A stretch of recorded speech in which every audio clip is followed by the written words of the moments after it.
Psalm 75. We give thanks to you, O God, we give thanks, for your wondrous works declare that your name is near. When I choose the proper time, I will judge uprightly.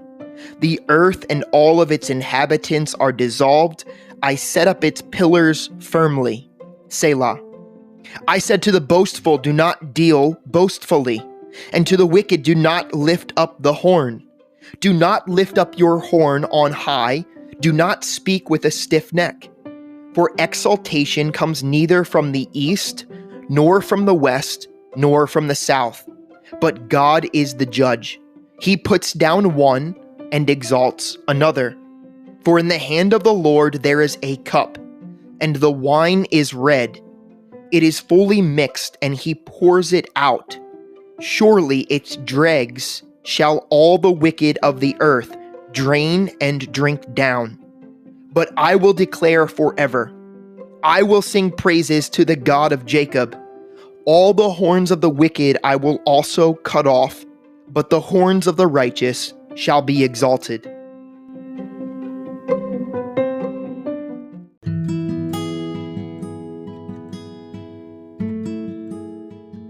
Judges chapter 16 to 18. Now Samson went to Gaza and saw a harlot there, and went into her. When the Gazites were told Samson has come here, they surrounded the place and lay in wait for him all night at the gate of the city. They were quiet all night, saying, in the morning, when it is daylight, we will kill him. And Samson lay low till midnight. Then he arose at midnight, took hold of the doors of the gate of the city and the two gateposts, pulled them up, bar and all, put them on his shoulders, and carried them to the top of the hill that faces Hebron. Afterward it happened that he loved a woman in the valley of Sorek, whose name was Delilah. And the lords of the Philistines came up to her and said to her, entice him and find out where his great strength lies, and by what means we may overpower him, that we may bind him to afflict him. And every one of us will give you 1,100 pieces of silver. So Delilah said to Samson, please tell me where your great strength lies, and with what you may be bound to afflict you. And Samson said to her, if they bind me with 7 fresh bowstrings, not yet dried, then I shall become weak and be like any other man. So the lords of the Philistines brought up to her 7 fresh bowstrings, not yet dried, and she bound him with them. Now men were lying in wait, staying with her in the room, and she said to him, the Philistines are upon you, Samson. But he broke the bowstrings as a strand of yarn breaks when it touches fire. So the secret of his strength was not known. Then Delilah said to Samson, look, you have mocked me and told me lies. Now please tell me what you may be bound with. So he said to her, if they bind me securely with new ropes that have never been used, then I shall become weak and be like any other man. Therefore Delilah took new ropes and bound him with them, and said to him, the Philistines are upon you, Samson. And men were lying in wait, staying in the room, but he broke them off his arms like a thread. Delilah said to Samson, until now you have mocked me and told me lies. Tell me what you may be bound with. And he said to her, if you weave the 7 locks of my head into the web of the loom. So she wove it tightly with the batten of the loom, and said to him, the Philistines are upon you, Samson. But he awoke from his sleep and pulled out the batten and the web from the loom. Then she said to him, how can you say I love you when your heart is not with me? You have mocked me these 3 times, and have not told me where your great strength lies. And it came to pass, when she pestered him daily with her words and pressed him, so that his soul was vexed to death, that he told her all of his heart, and said to her, no razor has ever come upon my head, for I have been a Nazirite to God from my mother's womb. If I am shaven, then my strength will leave me, and I shall become weak and be like any other man. When Delilah saw that he had told her all his heart, she sent and called for the lords of the Philistines, saying, "Come up once more, for he has told me all of his heart." So the lords of the Philistines came up to her and brought the money in their hand. Then she lulled him to sleep on her knees and called for a man and had him shave off the 7 locks of his head. Then she began to torment him, and his strength left him. And she said, "The Philistines are upon you, Samson." So he awoke from his sleep and said, "I will go out as before at other times and shake myself free." But he did not know that the Lord had departed from him. Then the Philistines took him and put out his eyes and brought him down to Gaza. They bound him with bronze fetters, and he became a grinder in the prison. However, the hairs of his head began to grow again after it had been shaven. Now the lords of the Philistines gathered together to offer a great sacrifice to Dagon their god, and to rejoice. And they said, "Our God has delivered into our hands Samson, our enemy." And when the people saw him, they praised their God, for they said, "Our God has delivered into our hands our enemy, the destroyer of our land, and the one who multiplied our dead." So it happened, when their hearts were merry, that they said, "Call for Samson, that he may perform for us." So they called for Samson from the prison, and he performed for them. And they stationed him before the pillars. Then Samson said to the lad who held him by the hand, "Let me feel the pillars which support the temple, so that I can lean on them." Now the temple was full of men and women. All the lords of the Philistines were there, about 3,000 men and women on the roof watching while Samson performed. Then Samson called to the Lord, saying, "O Lord God, remember me, I pray. Strengthen me, I pray, just this once, O God, that I may with one blow take vengeance on the Philistines for my 2 eyes." And Samson took hold of the 2 middle pillars which supported the temple, and he braced himself against them, one on his right and the other on his left. Then Samson said, "Let me die with the Philistines." And he pushed with all of his might, and the temple fell on the lords and all the people who were in it. So the dead that he killed at his death were more than he had killed in his life. And his brothers and all of his father's household came down and took him and brought him up and buried him between Zorah and Eshtaol in the tomb of his father Manoah. He had judged Israel 20 years. Now there was a man from the mountains of Ephraim whose name was Micah. And he said to his mother, "The 1,100 shekels of silver that were taken from you and on which you put a curse, even saying it in my ears, here is the silver with me." I took it. And his mother said, "May you be blessed by the Lord, my son." So when he had returned the 1,100 shekels of silver to his mother said, "I had wholly dedicated the silver from my hand to the Lord for my son, to make a carved image and a molded image. Now therefore I will return it to you." Thus he returned the silver to his mother.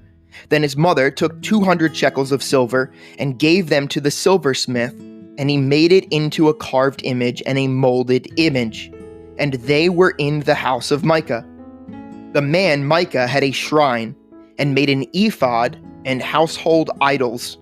And he consecrated one of his sons, who became his priest.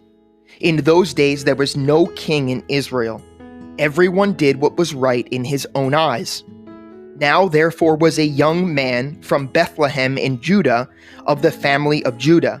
He was a Levite, and was staying there. The man departed from the city of Bethlehem in Judah to stay wherever he could find a place. Then he came to the mountains of Ephraim, to the house of Micah, as he had journeyed. And Micah said to him, "Where do you come from?" And so he said to him, "I am a Levite from Bethlehem in Judah, and I am on my way to find a place to stay." Micah said to him, "Dwell with me, and be a father and a priest to me, and I will give you 10 shekels of silver per year, a suit of clothes, and your sustenance." So the Levite went in. Then the Levite was content to dwell with the man, and the young man became like one of his sons to him. And so Micah consecrated the Levite, and the young man became his priest, and lived in the house of Micah. Then Micah said, "Now I know that the Lord will be good to me, since I have as a Levite a priest." In those days there was no king in Israel, and in those days the tribe of the Danites was seeking an inheritance for itself to dwell in. For until that day their inheritance among the tribes of Israel had not fallen to them. So the children of Dan sent 5 men of their family from their territory, men of valor from Zorah and Eshtaol, to spy out the land and search it. They said to them, "Go, search the land." So they went to the mountains of Ephraim, to the house of Micah, and lodged there. While they were there at the house of Micah, they recognized the voice of the young Levite. They turned aside and said to him, "Who brought you here? What are you doing in this place? What do you have here?" He said to them, "Thus and so Micah did for me. He has hired me, and I have become his priest." So they said to him, "Please inquire of God, that we may know whether the journey on which we go will be prosperous." And the priest said to them, "Go in peace. The presence of the Lord will be with you on your way." So the 5 men departed and went to Laish. They saw the people who were there, how they dwelt safely in the manner of the Sidonians, quiet and secure. There were no rulers in the land who might put them to shame for anything. They were far from the Sidonians, and they had no ties with anyone. Then the spies came back to their brethren at Zorah and Eshtaol, and said to their brethren, said to them, "What is your report?" And so they said, "Arise, let us go up against them, for we have seen the land, and indeed it is very good. Would you do nothing? Do not hesitate to go and enter to possess the land. When you go, you will come to a secure people and a large land, for God has given it into your hands, a place where there is no lack of anything that is on the earth." And 600 men of the family of the Danites went from there, from Zorah and Eshtaol, armed with weapons of war. Then they went up and encamped at Kirjath Jearim in Judah. Therefore they call that place Mahane Dan to this day. There it is, west of Kirjath Jearim. And they passed from there to the mountains of Ephraim and came to the house of Micah. Then the 5 men who had gone to spy out the land of Laish answered and said to their brethren, "Do you know that there are in these houses an ephod, household idols, a carved image, and a molded image? Now therefore consider what you should do." So they turned aside there and came to the house of the young Levite man, to the house of Micah, and greeted him. The 600 men, armed with their weapons of war, who were of the children of Dan, stood by the entrance of the gate. Then the 5 men who had gone to spy out the land went up. Entering there, they took the carved image, the ephod, the household idols, and the molded image. The priest stood at the entrance of the gate with 600 men who were armed with weapons of war. When these went into Micah's house and took the carved image, the ephod, the household idols, and the molded image, the priest said to them, "What are you doing?" And they said to him, "Be quiet, put your hand over your mouth, and come with us. Be a father and a priest to us. It is better for you to be a priest to the household of one man, or that you be a priest to a tribe and a family in Israel." So the priest's heart was glad, and he took the ephod, the household idols, and the carved image, and took his place among the people. Then they turned and departed, and put the little ones, the livestock, and the goods in front of them. When they were a good way from the house of Micah, the men who were in the house near Micah's house gathered together and overtook the children of Dan. And they called out to the children of Dan. So they turned around and said to Micah, "What ails you that you have gathered such a company?" So he said, "You have taken away my gods which I made, and the priest, and you have gone away. Now what more do I have? How can you say to me, 'What ails you?'" And the children of Dan said to him, "Do not let your voice be heard among us, lest angry men fall upon you and you lose your life with the lives of your household." Then the children of Dan went their way, and when Micah saw that they were too strong for him, he turned and went back to his house. So they took the things Micah had made, and the priest who had belonged to him, and went to Laish, to a people quiet and secure, and they struck them with the edge of the sword and burned the city with fire. There was no deliverer, because it was far from Sidon, and they had no ties with anyone. It was in the valley that belongs to Beth Rehob. So they rebuilt the city and dwelt there, and they called the name of the city Dan, after the name of Dan their father, who was born to Israel. However, the name of the city formerly was Laish.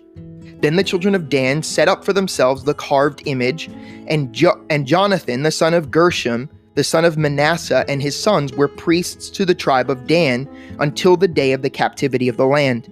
So they set up for themselves Micah's carved image which he made, and the time that the house of God was in Shiloh.